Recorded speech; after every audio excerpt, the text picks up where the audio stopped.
تو یہ ایک علم ہے، علم کو علم سمجھا جائے، تقدیر نہ سمجھا جائے۔ پہاڑوں کا علم علم ہے، کیلکولیٹر کا استعمال علم ہے، دنیاوی علم ہے، جاننا چاہیے اسے۔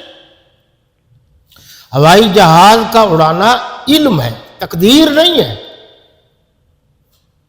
تقدیر اللہ کے ہاتھ میں۔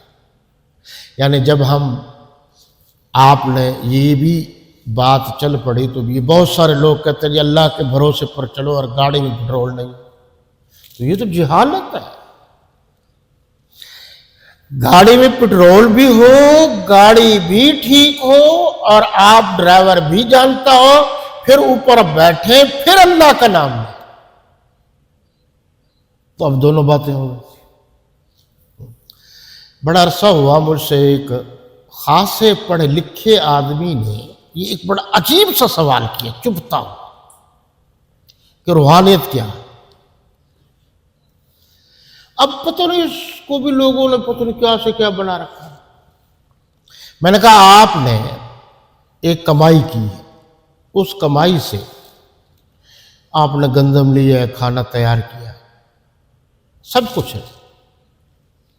جب آپ اس پر بسم اللہ پڑھیں گے، باقی شرعی حدود و قیود کا خیال رکھتے ہوئے آپ نے عمل کیا، یعنی جائز آمد سے، حلال کی آمد سے چیز لی اور وہ بھی حلال کی، کمائی بھی حرام کی نہیں، جو چیز ہے وہ بھی حرام کی نہیں، اور پھر بسم اللہ پڑھا، تو آپ نے بسم اللہ جب پڑھے تو اس سے یہ ہوگا کہ باقی چیزیں جو تھی نقصان دہ وہ دور ہو گئیں، جو سود مند اور فائدہ مند تھی وہ آ گئیں۔ اسی کو روحانیت کہتے ہیں، غلط چیز دور ہو جائے، صحیح چیز قریب آ جائے۔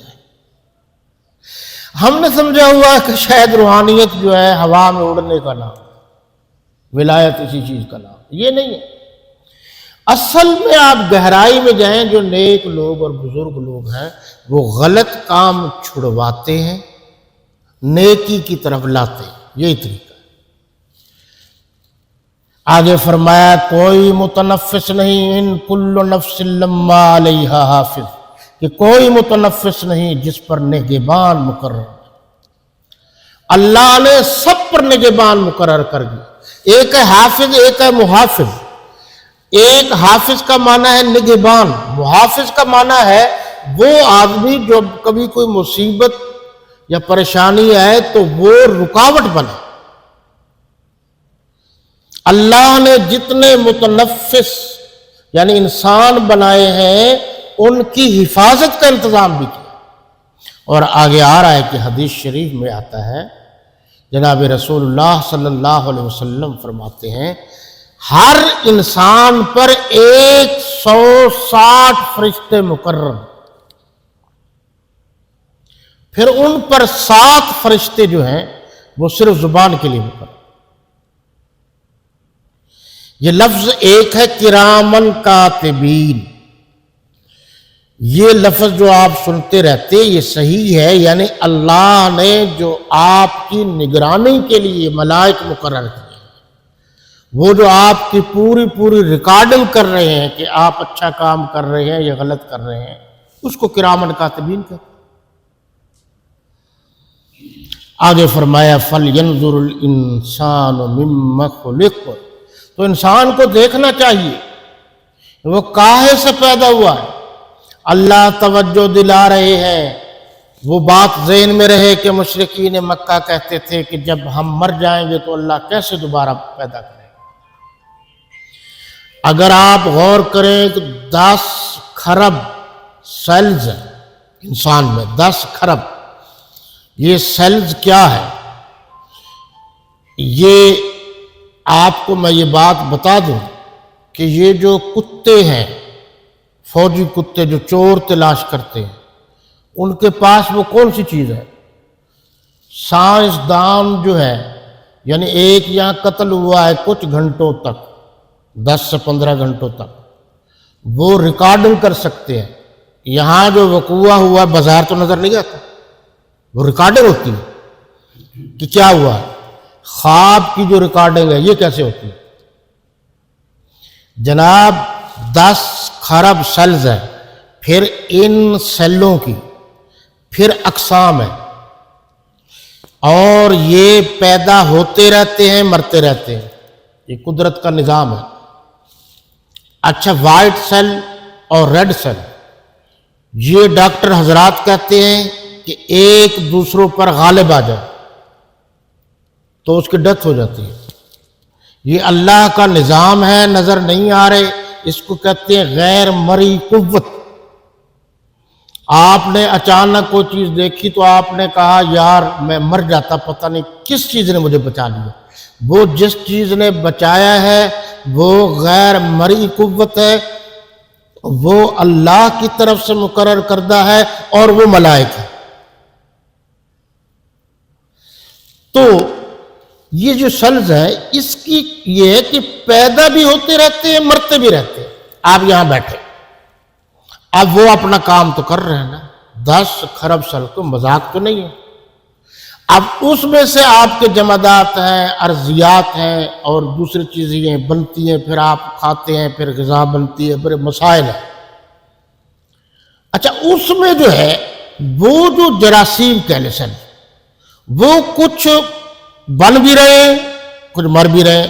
وہ جو نکلتے ہیں، جو مر رہے ہیں وہ جسم سے نکل جاتے ہیں، وہ جسم کے اندر نہیں رہتے، خدا کا قانون ہے۔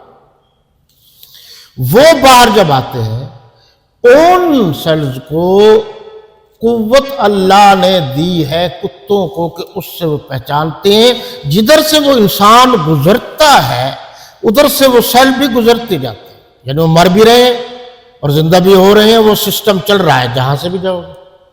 ان کو دیکھ کر وہ پہچانتے اگر صحیح طریقہ کار ہو تو۔ ٹھیک ہے، اب کتے کو سکھاتے ہیں تو وہ چاقو جو ہے دوسری چیزوں میں ڈال دیتے ہیں، وہ وہاں پہنچ جاتا ہے۔ وہ کیسے پہنچتا ہے؟ ہمارے والے ہوتے بے وقوف تو وہ اس کو ہی پیر بنا لیتے۔ وہ جناب یہ اللہ نے اس کو ایک قوت دی ہے۔ ہدہد پرندے کو اللہ نے ایک طاقت دی ہے کہ جہاں پانی ہوتا ہے وہ وہاں بیٹھ جاتا ہے اور وہ اپنے چونچ سے سوراخ کرتا ہے، بتا دیتا ہے کہ یہاں پانی ہے۔ پانی ہے جس جگہ وہیں بیٹھے گا، جس جگہ پانی نہیں ہے وہ نہیں بیٹھے گا۔ یہ اللہ نے ہدہد میں طاقت دی، قوت دی۔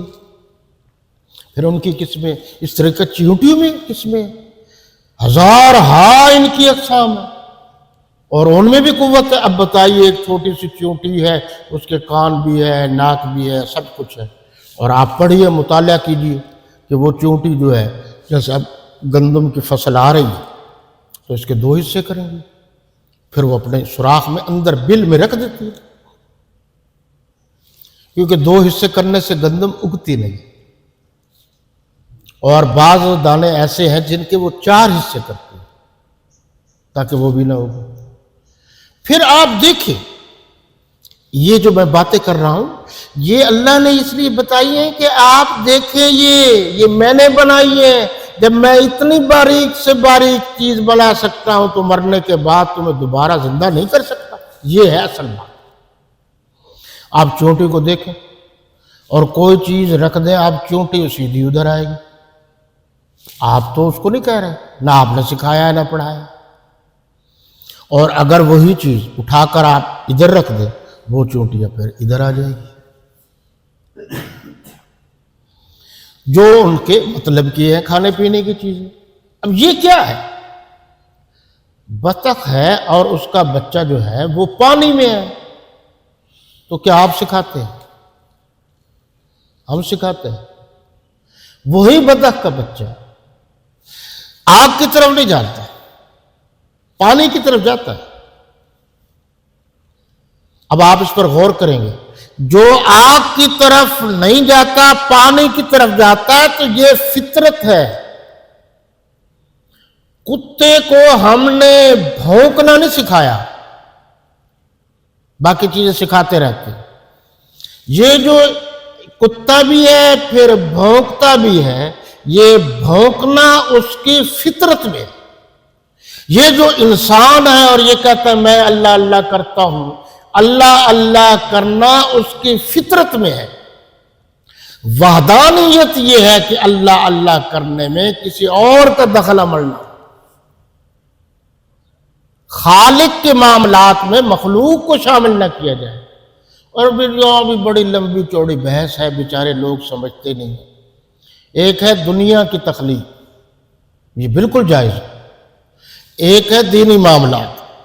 دینی معاملات جو قرآن و سنت حضور صلی اللہ علیہ وسلم، صحابہ کرام یا جو خلفاء ہیں ہمارے راشدین، وہ یا ائمہ کرام یا اولیاء اللہ، ان سے وہ چیز ثابت نہ ہو اور ہم بنا لیں، اس پر بحث ہے۔ آپ اس پر غور کیجئے، اینک کی ایجاد جرم نہیں ہے۔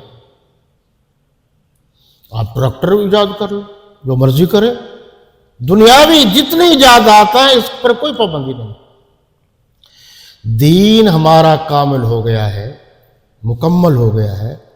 اب کامل و مکمل ہونے کے بعد کوئی کہے کہ جو میرے پاس لکھی ہوئی کتاب ہے تذکرہ، یہ قرآن ہے تو یہ غلط ہوگا، کوئی کہے گا یہ نبی ہے تو یہ غلط ہوگا، میرے نبی کی بات۔